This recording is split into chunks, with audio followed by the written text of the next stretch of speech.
Welcome. In this video I'm going to be taking a look at this Unitek 100 watt gallium nitride 4-port USB wall charger. So this was provided to me by the distributor, but they're not compensating me for this video and they're not reviewing it before I post it. If you find this video helpful and you want to purchase one of these, I'll put a link to it in the description on Amazon, and if you use that link it helps me out a little bit and doesn't cost you anything extra. So let's get this open.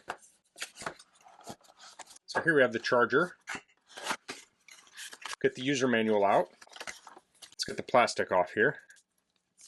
Now, oftentimes you don't need a user manual for a power adapter, but for this you do, and I'll go through that in just a second. So the power prongs flip out like so. So that makes it nice and compact if you're traveling with it. Has a nice hefty feel to it, feels really solid. We have the 3 USB Type-C ports here, and then a USB Type-A port. And then on the bottom, in the small type, it lists the specs, and we're going to go over that in the manual. So let's get that out. So we have 3 USB Type-C ports and 1 USB-A port, and there are some specs here. It's easier to read it over here, so we'll do that, and then it's also listed down here. But let's go to the chart. This is the easiest way to see it. So the whole charger supports 100 watts total, but that gets allocated different ways according to these charts. So if you're using one port, you can use the first or second to get 100 watts. The third one has a max of 20, and the USB-A is 18 watts. Now if you're using 2 ports, if you're using the first 2, you can get 65 out of the top and 30 out of the second, or you can get 65 out of the top and 20 out of the third, or 65 out of the top and 18 out of the bottom. And then you can see the same thing here. We have 65-20, 65-18, or you can get 7.5 and 7.5. And then if you're using 3 ports, it shows what you can get here. Now if you're using all 4, you can get 45, 30, 7.5, and 7.5. So you want to look at these allocations to see if this is going to work for your application. So I'll get some devices out and we'll test charging with this. So typically, if you have multiple devices, you want your highest draw devices to be towards the top. And that's really with most chargers I've come across. So if you had a laptop, you might plug that in the top port, and then your phone might plug into the second one, and other devices will charge in below.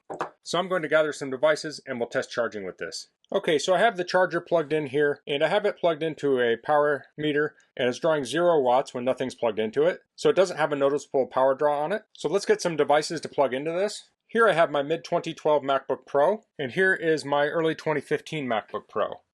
So these don't come with USB Type-C charging, but I do have these aftermarket charging cables I can use with them. So I'll plug them in. I'll plug in the early 15 MacBook Pro. And now this is charging. We're currently drawing 49 watts, 52 watts. I think that will probably go up to about 60, 65 watts. I'll plug in my second one in the second port.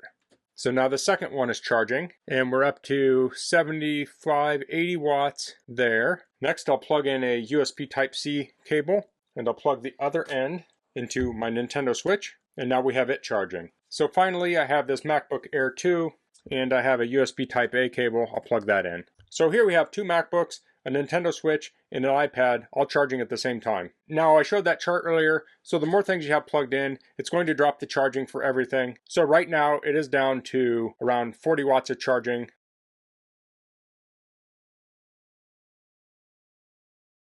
So as you can see, this is a very versatile power adapter. Now I think most people will probably run a single laptop and then other devices like phones and other chargers on those. But even with all that stuff plugged in, this thing's just barely warm. So that's the Unitek 100 watt gallium nitride 4-port USB charger. I really like the capabilities this packs into a small size, so you can charge 4 devices without carrying a lot of equipment. And it has lots of USB-C ports on it, so it supports a lot of these newer devices, but you still do have that USB-A for legacy devices. So if you're looking for something to replace the charger for your laptop, I think this is a great option. And even if you're mostly just using it to charge your laptop most of the time, this is nice because then on the occasions that you do travel, you have those ports ready to go. So that's all I'm going to cover in this video. If you have any questions, please leave them in the comments. If you liked this video, please click like.